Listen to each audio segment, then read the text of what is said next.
Today I want to address a troubling phenomenon within the K-pop fandom, particularly in the case of Blackpink, the persistent bullying and disregard that Rose faces from solo stans, fans who support only one member of the group while actively undermining the others. This behavior is not just toxic, it's deeply rooted in psychological biases, cultural dynamics, and media narratives that deserve closer scrutiny. Let's begin with identification bias. Solo stans often form an intense emotional connection with one member, seeing them as a reflection of their own identity. In Blackpink's case, Lisa receives overwhelming support from international fans who relate to her as the foreigner in the group. Meanwhile, Jennie is favored in Korea for fitting the local beauty standards and embodying the it-girl persona. Rose, despite her immense talent and dedication, is often left out of this equation, her individuality seen not as relatable, but as alienating. This leads us to the confirmation bias. Fans consume content that reinforces their admiration for their chosen member and ignore anything that contradicts it. Lisa's frequent international activities and media coverage create a feedback loop where her visibility is mistaken for superiority. Rose, who may not be as omnipresent in headlines, is unfairly dismissed or criticized simply for not fitting into this biased narrative. Digital algorithms further exacerbate this divide. Social media platforms tailor content to user preferences, creating echo chambers where fans see only their bias. Lisa's massive Instagram following is often cited as proof of her dominance, but it's also a symptom of algorithmic favoritism.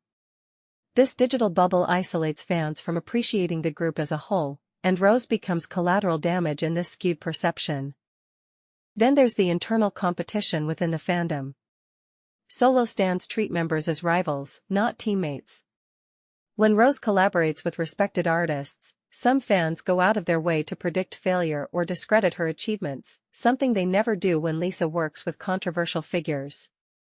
Jennie herself has been targeted by solo stans who attempted to hack her social media to prevent her from surpassing Lisa's records. This hostility is not about music, it's about dominance. Media narratives also play a role. Since debut, Jennie was positioned as the face of Blackpink, leaving little room for the others to shine. Now that each member is exploring solo paths, the resentment once directed at the agency has shifted toward the members themselves. Rose, who has consistently shown musical depth and sincerity, is now seen as a threat rather than an artist. Emotional projection is another factor. Fans project their own struggles onto their bias, idealizing them as victims. Lisa's journey as a foreign trainee is often romanticized, while the sacrifices and efforts of the other members, especially Rose, are ignored. Rose's passion for music, her vulnerability, and her artistry are overlooked in favor of a simplified narrative that elevates one member at the expense of others. Misinterpretations of interpersonal dynamics within the group fuel further division. Innocent gestures between Rose and Lisa are twisted into evidence of conflict. Because Lisa has more solo stans, Rose becomes the scapegoat in these imagined disputes, receiving disproportionate backlash. There's also a need for control. Solo stans feel empowered by focusing on one member, they can shape their narrative, defend them, and elevate them.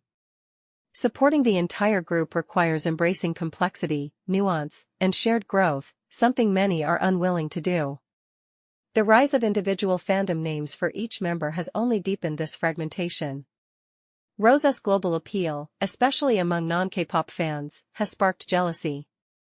Her musical focus, unlike the others who have branched into acting or fashion, makes her a magnet for collaborations. Artists are drawn to her not just for her voice, but for her authenticity. She's a lyricist, composer, pianist, and guitarist. Her artistry is undeniable.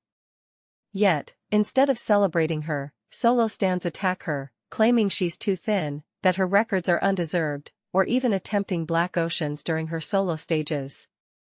This isn't just fan behavior, it's bullying. And it's time we call it what it is. Rose deserves respect, not just as a member of Blackpink, but as an artist in her own right. Supporting one member should never mean tearing down another. If we truly love these artists, we must rise above petty rivalries and recognize the value each brings to the group and to music itself. Thank you.